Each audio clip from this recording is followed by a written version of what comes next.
Greetings, chess fans. My name is Arturs Neiksans. I'm the leading Latvian chess grandmaster, and I'm continuing the video series about inside the mind of a chess grandmaster. In this video series, I'm talking about my own adventures over the board, as I'm not only a well-known chess coach and commentator and also content creator, since I'm now making a lot of YouTube videos, but I'm still a professional player. My highest rating over the board was more than 2600, and I still know how to play chess. So early December, I was playing in Berlin, in Germany, in the second Bundesliga, which is the second division right after the main Bundesliga, the strongest chess league in the world. My opponent was Rafael Lagunov, the young international master from Germany, and I was playing with black. I had done some minor prep before the game, and I was mostly expecting that Rafael is gonna play e4 since he's an e4 player, and I remember that he also played some Reti. So I had prepared to play a surprise against him, and he plays d4. And I'm thinking, okay, here we go. So now what? Now, obviously, I'm a huge fan of the Dutch defense, and I'm thinking, is this the right choice? So clearly, if my opponent plays d4, he has prepped against me. This is not a random move. And I'm not afraid to play the Dutch. I'm also quite a big fan of the Queen's Indian defense, so I'm thinking, what should I do?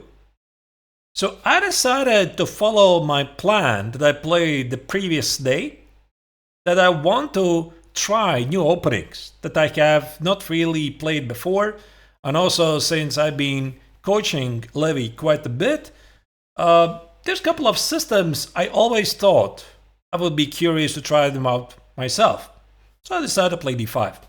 Yeah, the last time I played d5, I don't remember myself, it was a long time ago. So he played c4, Queen's Gambit, I decline it with e6, knight f3, knight f6. This is, by the way, essentially the repeat of what I played myself with the white color the day before. My opponent played g3, the Catalan. And I tried to recall what I have played against the Catalan. And by the way, this is also a move transposition that you can get against the Queen's Indian, because after d4, knight f6, c4, e6, knight f3, b6, sometimes white can play g3, and sometimes here in these positions I have played d5. Yeah, and then I have a couple of games of the Catalan in the database.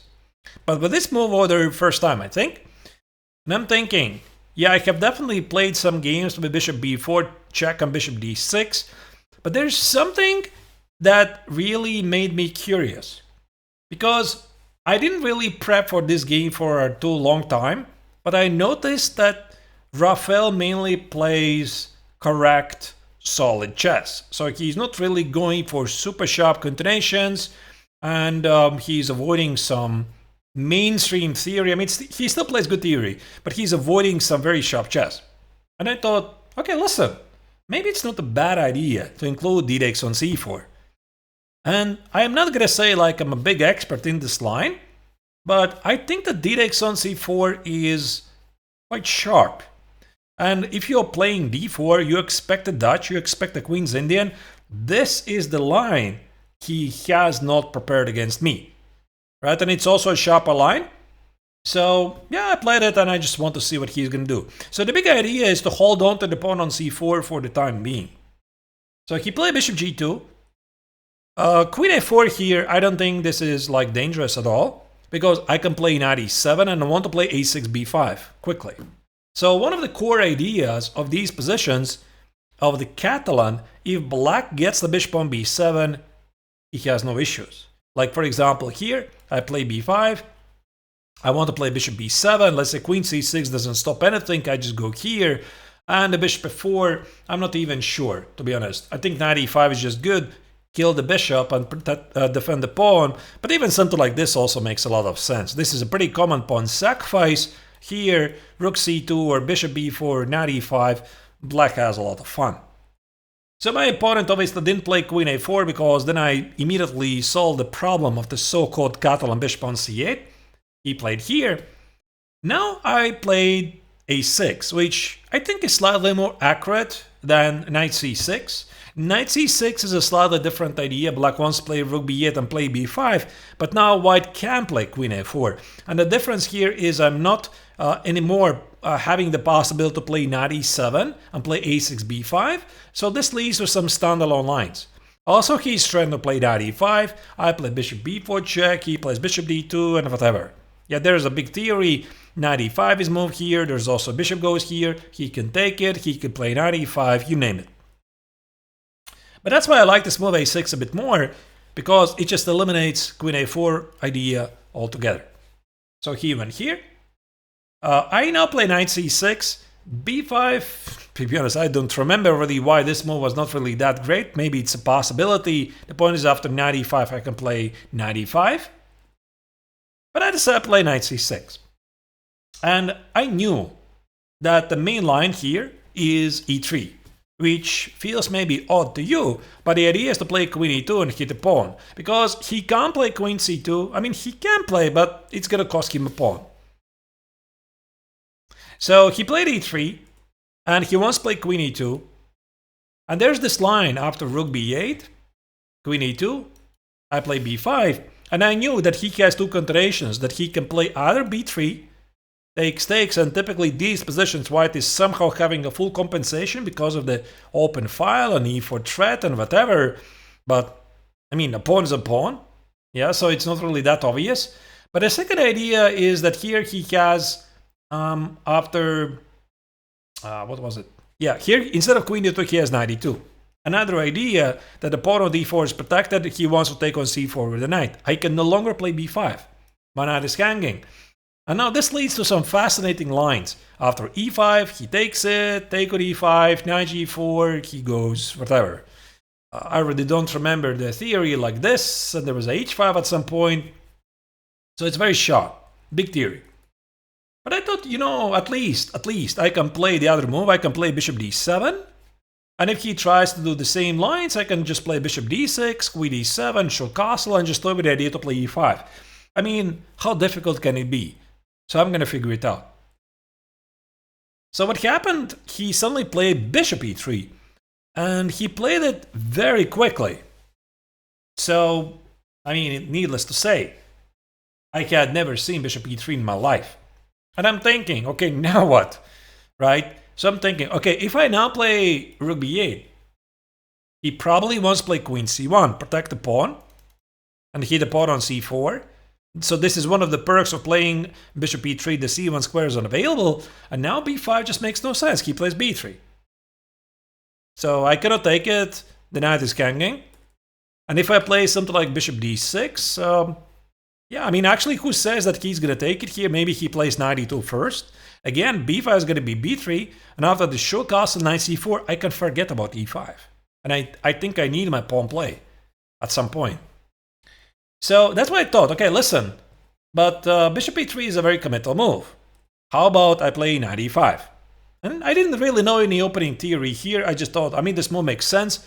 If I kill the bishop, then basically I will survive any position that will open up. And if he retreats with a bishop, like bishop g5, I mean, I can play just bishop e7, but even this is good, like f6. He retreats somewhere with the bishop, like bishop c1, and I'm just gonna do this, and okay, whatever. So he doesn't have the knight e5 idea. I'm holding on to the pawn, bishop e7, castle. Sure, he has a compensation, but I also have a very clear plan, like exploit weakness on d3. So it's a risk, but it's a calculated risk, and I was willing to take it. So he played queen c1, and he did it rather quickly, which basically confirmed that I cannot be terribly wrong about my choice to play knight e5. And I'm thinking, I mean, I gotta kill the bishop. Because again, b5 is gonna be b3, I don't like it. Knight b6 is just super passive, and knight a5 is just not how I play chess. Like, no, I'm sorry, I don't want to do this. The knight is on the edge of the board just to hold on to the pawn. No, I don't want to do this. So I'm thinking, how do I kill the bishop? So the first instinct I had, maybe I should just play bishop e7. and continue development and keep the idea of b5 in there. So let's say if he goes here, now I can play b5. And if he goes here, now I can play c3 and play b4. So it's not like white can win back the pawn with all the comfort. And if he, for example, takes on c4, I kill the bishop and I castle short. And I look at this and I think, probably I'm doing okay. So I don't think I'm doing terribly. I have the Oxford bishop. He has double pawns that maybe are going to backfire at some point. So something like rook b8, maybe knight b4, b5, c5, bishop b7. I have a slightly worse bishop, but he's missing the Oxford bishop. So I thought, there's no way I should be in trouble here. But I'm a perfectionist. So I'm thinking, sure, I can play bishop e7. But what if he retreats with the bishop? For example, he decides to play bishop d2. Now what? He wants to take on c4, and I don't get to play my e5. Knight b6, I just don't like it. b5 is going to be b3. Maybe I get to play some other move like retreat with the knight and hit the pawn, and he plays e3. I'm just thinking, wait a second, all of this is too complex. Let me just kill the bishop right now. Knight takes on e3. My idea is this. If he plays f takes on e3, then I can play the same idea bishop e7, but I can also play g6. If he takes on c4, I play bishop h6, hit a pawn. And after e4, I saw some cool ideas with knight e4. If he takes it, there's bishop e3 check. Rook d1 is impossible. I just take on f3 and the rook on d1 is hanging. And yeah, that's why he has to waste the tempi for something like queen c3, castles, and I play like knight e7, put the knight on d5, b6, bishop b7, that's a weakness. So I was getting very excited. Now, naturally, he took with the queen. And I thought, well, this should be a progress to me because I killed his Oxford bishop, even though it didn't double his pawns, my pawn on c4 still lives. So I'm thinking, well, I can just play, of course, bishop e7, but he's going to play rook c1. Again, b5 is very risky. Not only b3, but knight e5 seems to be a big threat. And this is the position I'm not sure I want to engage. Because I'll have still problems with the likes of a bishop. I cannot easily bring it out on the long diagonal. So I decided I'm going to solve the problems immediately. I'm going to play c5. I'm going to thread with a fork. And I thought, sure, I'm behind the development, but I have the Oxford bishop, so I cannot be much worse. Actually, here the engine says I should be playing rook b8 with the idea to play b5, which is something I saw, but I was like not very excited to see prospects of this line like rook c1, b5, and there's this very annoying move d5, which is a pretty common idea in the Catalan. When the white sacrifices the pawn, the point is I cannot take it. There's knight e5. Queen e5, bishop c6, I'm dropping the queen and I just resign. So basically after d5 I would have to play like knight b4 and he can take on e6 for a huge counterplay like this is a move here and knight g5. It just feels like he has a fantastic compensation. Or also I saw he can play knight c3 maybe and yeah, so knight c3 immediately and then threaten to take on e6 and I have to play like rook b6. This I didn't see during the game, but I just was not feeling really that this is something I want to pursue. So I play knight b4 immediately. And my idea was not only the blatant idea of the fork, but I thought if he plays here, then I play b5 and any knight e5 idea is always just knight e5 with the tempi. And then I play bishop b7, I'm doing okay. And if he plays something else, like again b3, knight e5 is coming with a tempi. Here I can just take on b3, bishop b7, he can't exploit my weaknesses, and I have a pawn. So that's what I thought. And yeah, and he played the best move, queen c1. So for a moment I was actually looking here at this crazy line with b5. Just a second, yeah, I forgot to check this with an engine. Yeah, I was looking at this line with knight e5 and rook b8, looking for some fascinating lines. And the point here is I saw he can play a3. I cannot really take on d4. I saw at least he has knight f7. Oh yeah, knight f3 here. I just dropped the knight. But I saw he plays a3. He's threatening with a fork. I play f6. Oh, sorry. Yeah, I play f6. And I saw this very annoying check bishop c6. So he takes it. I take it. I go here. Knight takes on b8. I calculate the line bishop b7. Threatening with a mate. f3. I'm down the rook, by the way. Queen takes on d4. King g2. And queen a7. And I just could not understand what is this. So I have two bishops and a pawn and a slightly underdeveloped pieces. And I was really worried that if I evaluate this position wrongly, I might just lose. So the other idea here was after f6, he could actually just take on b4 and just take on e5, bishop b4. And he has a huge initiative. Bishop c6, there's always rook d1, king f7, rook d1, queen e7, queen f4. Yeah, this is just bad. This is just bad, indeed. But yeah, I mean, I couldn't really help it. I was looking for some spicy ways to continue the game, so I decided, okay, whatever. I'm going to play c5. And for some reason, I was feeling very optimistic. The point here is I rejected queen takes on c4. I thought I can play b5. And after queen c1, I thought I could play bishop b7. But I didn't calculate this line properly. And then Engine would, later I would check it at home, Engine was screaming that after a3, knight e5, d takes on c5, rook c8.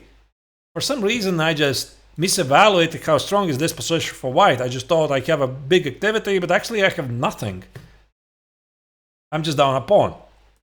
So yeah, this queen c4, for some reason, I thought I can just play b5 and I'm doing great. But actually, again, it's very concrete and I'm not doing great. I'm just worse because I'm significantly underdeveloped. So I would have to play like a c takes, and knight takes, and rook a7, but already with the naked eye you can tell that black is in trouble. a3 also is a threat at some point, and the knight doesn't really have good squares to go. But he also didn't play it. He also saw this b5 as a threat, and he took on c5. So his idea was to meet bishop takes on c5 with queen c4 with a tempi, and I don't really have a good square to put the bishop. So queen b6 jumps under knight c3, knight a4, bishop e7 jumps under some knight c3, rook d1, rook c1, maybe queen g4. White enjoys some space advantage. So I decided to be smart. I decided to play queen d5, which Engine marks as a mistake. And I was feeling very optimistic about this position. So my opponent played a3, knight c6, and he played knight c3, which is a mistake. But I saw this line. After knight e2, queen c5. I suppose I have to do it because bishop c5, knight c4, this is a big threat. You see the bishop on g2 is coming in with a very big force. But I wanted to do this. And I thought that after knight c4, bishop e7, maybe I'm slightly worse. But I have the two bishops, the dark sword bishop, I will never ever be in trouble. But again, I mean, chess is a very concrete game. And concretely here, white gains a considerable space advantage. Like b4, queen a7, just plays rook d1, rook a2, rook d2.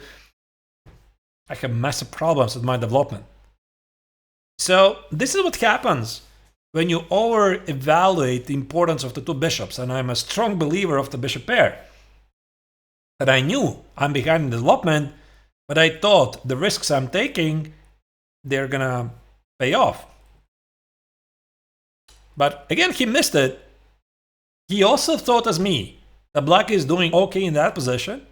So he played knight c3 here. He played knight e4. And you know, typically players, they tend to make mistakes if they see something else. So when you see something else and you convince yourself that this something else works well for you, it's very hard to remain objective and look for something even better.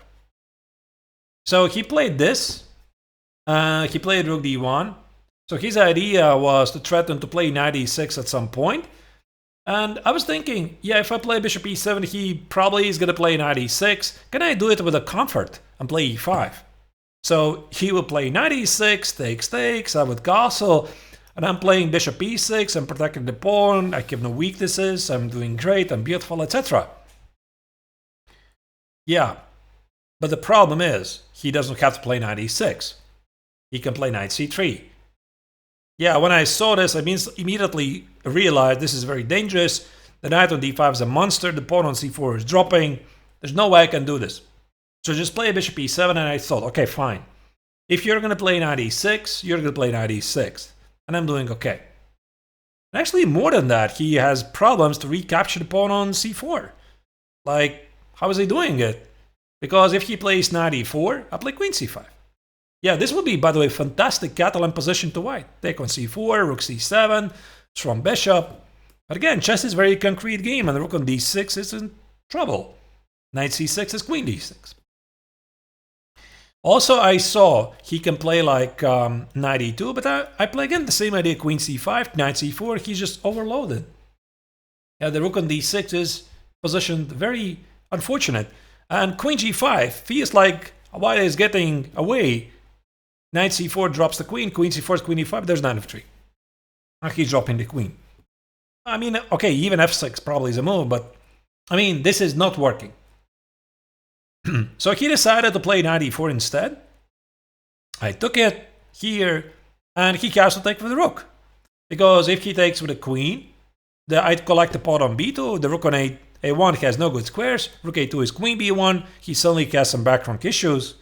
So I just play e5, bishop e6, the pawn on e3 is under attack, I have two bishops, just as I wanted, and what's in trouble actually. So he had to take with the rook. I play bishop d7, and I feel like I'm doing okay. By the way, I had this feeling the entire game. Yeah, I was not really having any information that at some point I was like in big trouble. I thought I'm playing well. And so did my opponent. And he can't play rook c7 with the idea to play rook b7, knight f6, winning the queen. Because I just play rook c8 and I smoke out the rook from c7. And yeah, he just has no moves because I just want to go here, play rook c8, and then start to capitalize on my bishop pair. So what he did, he played the only move, which makes sense, knight c5. Hitting my bishop on d7, hitting the pawn on b7. So I thought here for a moment, can I play bishop c6? Takes, and knight e3. But I thought, if somebody can play this position for the win, it's only white. Yeah, so white controls the c file, queen c2, rook c1, rook c7. I have a good bishop, but it doesn't do much. He has the perfect Catalan knight on d3, and I saw another energetic line where I'm definitely not worse. And do not forget, I want to play for the win. So I take on c5, and I collect the pawn on e2. So he has to take the pawn on b7 to keep the material balance status quo. I play rook b8, and we approaching the critical phase of the game. So I had a feeling that the game is heading to a draw. I was feeling slightly disappointed because I don't really like draws, but it's like, okay, fine, I understand. Yeah, so it was a fighting game. Of course, during the game, I didn't know I was worse. After the opening, I thought I was playing good chess, and I thought that for him to keep the pawn on b2 alive is only move rook c2. And I thought, I have my minimal continuation queen b5. I can hit the bishop, he goes somewhere, let's say he goes here, and I play a5. Stopping white from playing b4, and somehow I block these pawns, and there's some tricks like queen d7, rook d8, rook on d1 is under attack, and I'm just gonna play this forever. Yeah, so definitely I'm not worse. I have a chance to exploit my pawn majority at the king side, objectively it's equal, but, you know, it feels like I'm playing with a draw in the pocket. I was feeling pretty optimistic about this, but I also was thinking, can I be more ambitious and play queen e5? So the point here is I'm bluffing with a capture on a6, and if he goes here, I'm just hoping I have some activity. Yeah, so suddenly he has some problems to defend the pawn on b2, and if he decides to take the pawn on a6, I play a bishop a4, and I thought that maybe I can find some scenarios to build a battery. Yeah, like queen e4, if he goes here, I go here, maybe there's some chances. Somehow combined with the opened idea of rook c8, etc. But ultimately, I just discarded all of this because white just at any given moment plays queen c3 and my idea is not working, and even more, white could just play rook c3 right away, which is a move I didn't even see. I'm not in time to build a battery, and white just plays bishop f1, bishop g2, and just starts to play for the win. So I couldn't do this, and I was ready to play queen b5. So I really, while my opponent was thinking about his moves, I was trying to make word queen e5, and I already discarded it. But now he played rook c7, and I was very, very happy to see this move, because I had a feeling that my opponent is not appreciating or not sensing the danger that his position might pose, because it feels like he has very active pieces on the 7th rank. But the point is, his pawn on b2 is still quite weak. I have a strong queen on e2, so I played rook d8, and he should have sensed that there's a danger. And the best move was b4, which I knew during the game. I felt this is the right move, so that the pawn on b2 no longer is attacked, and I play bishop b5, and suddenly, very quickly, I start to take over the game. So the rook on b7, bishop on b7, rook on c7, bishop b7, they don't do much. So he could go here, and yeah, I could just play this position. Yeah, so you see, he has the rook on the 7th rank, he has the bishop on b7, but what about them? Yeah, they're not doing anything there. So I can just always activate my rooks here, and the bishop will have to go back, and a4 actually is not so easy to accomplish. So yeah, I was thinking about this, and my opponent played queen c3. His idea was to play rook e1 and continue play for the win. And also the pawn on a6 is kind of under attack, and he was expecting only bishop b5. Because now after rook e1, white is seemingly okay, and rook d1 doesn't work because of the check. And I can backrank issues. And I saw this very quickly, so I realized I can improve the idea. And I can play not bishop b5, but bishop e8. And now I instantly knew he's in trouble. And he was approaching the time scramble. The point here is that he could have played rook e1. I go here, and there's a very cute trick. Just rook b7. Queen d5 check. You see the king on g2 is checked. Rook on b7 is under attack. It's just a very basic trick. So he is losing a piece. So this rook d1 threat is a big move, but how do you move? I mean, how do you deal with this threat? How do you deal with rook d2? And these pieces for white are suddenly discoordinated. Well, Engine says apparently you can still play h4 and ignore rook d2, which is, to be honest, quite mind-boggling. I suppose there's some very concrete lines like rook f1, rook b2, and bishop a6, and if you take it, yeah, actually what bishop a6 is, queen a6. I'm not even sure why this should be okay for white. Maybe there's some counterattack with rook c8 or something. I don't know. I didn't check with an engine. It's very difficult to make this move. So my opponent decided, okay, he's giving up the pawn, but at least he's training the queens. So he played bishop f3, here, takes, and play rook a7. So his idea was, he's hitting the pawn on a6, and probably I will defend it.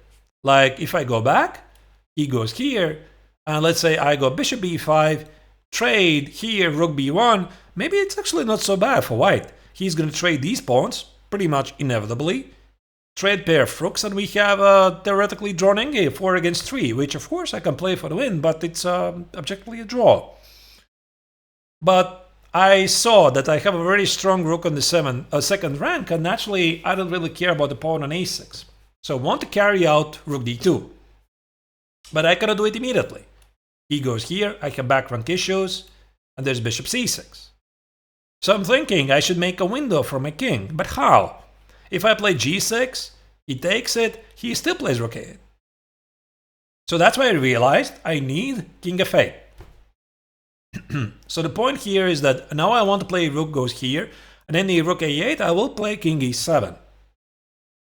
So he had to take it, I went here, and I saw that his best defense is rook a8. So he's threatening with bishop c6, I have to go here. Now this is a very difficult defense to pick up, check, here, and rook b7. I mean, I saw this during the game, and I thought I'm winning. So I'm taking here. I'm taking here. He pushes for the a pawn, which should give white enough counterplay. I thought I'm training the bishops on c6 inevitably. Bishop c6. But the point, this pawn is advancing very, very quickly. There you go. And I thought from afar that I'm going to win this because my king is at advance. But actually, it's not so simple. Look at this. So he advances his king as well. King f4. I mean, f6, rook a6. I will never advance with a king towards the queen side, so I have to attempt run with a king. And now I just have no moves. Because if I play king b7, he plays suddenly rook f1. I cannot defend this pawn. Like rook f8 is just king d6, king e7. And now I have to start to play for the draw, actually. So it's easy to get in trouble. If I play king b6 instead, there's a very cute draw. King d6, take it and check. This would be a terrible nightmare. I can actually lose. So I cannot do that. And after king a5, the simplest draw is this. Like, there's more than one draw, but this is just a draw. I cannot make a progress. So I didn't really see this from the far. I had no time to think about this, but I thought I'm going to figure it out. This is, by the way, the best I can do. So he was still drawing. But my opponent was in time scramble. And he made a mistake. He played a4. So his idea was to meet rook f2 with rook f1. And I thought, okay, the game is officially over. I've got this under control. I had like maybe 15 minutes. And this is move 29. So after move 40, you get extra half an hour on the clock. And he had like 1 minute. I'm sure, okay, this is it. I'm completely winning. He just blundered and I'm going to win this. But the more I started to spend time, I realized it's not so simple. Because I want to take the pawn here. He starts hitting my bishop. Bishop c6 is a big threat. I go here. He gives a check. If I play bishop d7, there is bishop c6. By the way, here, here, here, he just double takes on d7, rook f7. I cannot do it. So I'm thinking, okay, I go maybe king d6, but he attacks my bishop. I could maybe play bishop d7 and check, and here, and there's a pin, and this pawn is moving forward. And I'm looking at this and I just don't feel this is so clear. So I'm thinking, okay, I'm going to trade the rooks. So I spent like 10 minutes, should have made the decision a bit earlier. They could have won, king takes here, and I'm thinking, okay, it would be great to go here. He can't play a5, is bishop b5, and if he plays bishop d1, I collect the pawn on h2, I'm going to win this. But the point is, I can't win the pawn on a4. So bishop a4 is a pin, and rook a4 is just, don't try this at home. Yeah, so bishop c6 is in. And if I play like king e7, he plays a5, it's not so clear. So I realized I cannot do this. I collected the pawn, and I thought, we are still going to go for the same position, and put the rook behind the pawn, but at least I have another pawn on the king side. He tried to block my rook. I'm getting out. He has to go here. I'm playing here. He has to go here. All right. So I played rook c5, which is a very good move, because I'm trying to play bishop c6 and simplify the position. My opponent actually suggested I could have played rook b5. In the post-mortem analysis, stopping bishop b7 idea, and his idea was, if he goes here, there's a check, and I saw this line, that after rook takes on g2, there's rook a7 intermezzo check. I cannot win the bishop, but this check changes everything. Check, here, takes, and now this is coming with a check, and I'm winning the rook on a8. Of course, we immediately noticed in the post-game analysis, wait a second, there's still rook e8.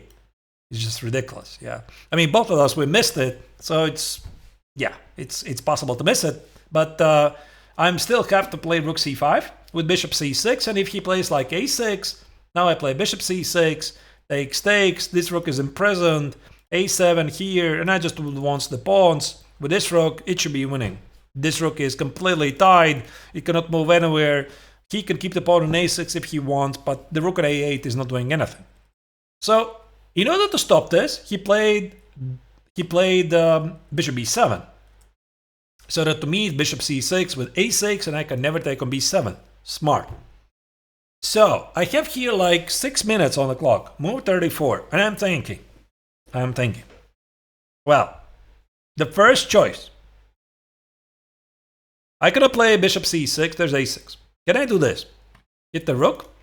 I was thinking about cutting the king to the second rank at rook a2, but somehow positioning the rook on the light squares was not really feeling appealing, so rook c3 felt logical.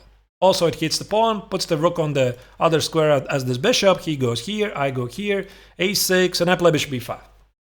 So I see nothing for white, and I'm just advancing my king's pawns, like g5, h5, h4, use this pawn as a bait, win the pawn on a6. So essentially, I'm just going to have two connected pass pawns in the rook endgame. But I'm just starting to see some ghosts. What if? What if there's a way for him to advance this pawn, like a7 and some freak move? And I don't see this move, by the way, how this pawn can move forward. What if I'm missing something? I don't see it, but what if? So I don't trust my calculation, and I find a better win. So I play rook c7, and my idea is to play bishop c6, force into rook endgame. And I'm thinking, this is transposing to what I just calculated. If he plays rook a7, I just play king d6. Or even king f6. Yeah, king f6. He goes somewhere here. I take it. Again, the rook goes behind it. A takes on b. Here, here, here. The rook is just disconnected. h5, g5, h4, etc. I'm going to win this. And then I realize, wait a second. He has rook b8. Oh my goodness. And I'm calculating, wait a second, I cannot take on b7 because he takes with the rook. I missed this move. I thought he only takes with a pawn. Now I put the rook here and I'm winning. But I just thought from afar, I can trade the rooks. Actually, I can't. My king is very far away. And to make things worse, he's just advancing the pawn and I'm losing every pawn on the 7th rank. And I got like a cold shower feeling when I saw this rook b8. I was like, oh my goodness, did they just really screw up the victory here? But as it happens, it's still winning. So I can still go here. And I can still go put the rook behind. I wasted a couple of tempi, but I didn't really spoil my position. I did not see this during the game. I already had like 3 minutes left on the clock. I sure hope I would have found it, but it was very unpleasant. And he played something else like rook g8. Initially I thought, oh no, did I miss something here? So I have to take on g7, otherwise he's just advanced the a pawn. I have to take it. He takes here. And if he eliminates the h pawn, maybe just a theoretical draw. I play h5. I realize no, he can't easily eliminate. Because if he goes here, I protect the pawn. And now the critical moment, I play h4. So the point is, I give up the pawn, but I have two connected pass pawns in the center, and now I know this should be winning. So I play rook b4, very accurate move. If he plays h5, attack the rook, check, rook f5. He can't trade the rooks. The pawn endgame easily is going to be winning to me. So his only move is here. Now I was very happy to find this move, rook b2, cut off the king. Now that the white rook is disconnected, he tried to go here, stopping rook h2. I mean, it doesn't really matter. He's dead lost. I approach with the king, king g6. He goes here. I go here. He goes here. And after f6, my opponent resigned. So he resigned with the idea that if he goes here, I was calculating. There's many wins. One idea was always to go here, here, and here, hitting the pawn from the side. He can never trade the rooks. But I thought I'd just go here. And after h5, I go here. After this, I go here. And after h6, here, here, I'm just winning. This is what I saw. His king is too far away, try to block these pawns. And there's no way. There's no way he can keep this pawn alive. Like, I don't know, maybe like this. And this, threading with h5. But again, it's always the same. It's always the same. I never take the pawn. I play king g5, h6, rook h4, rook h8, whatever. This pawn always is dropping, and from here, it's just a piece of cake technique.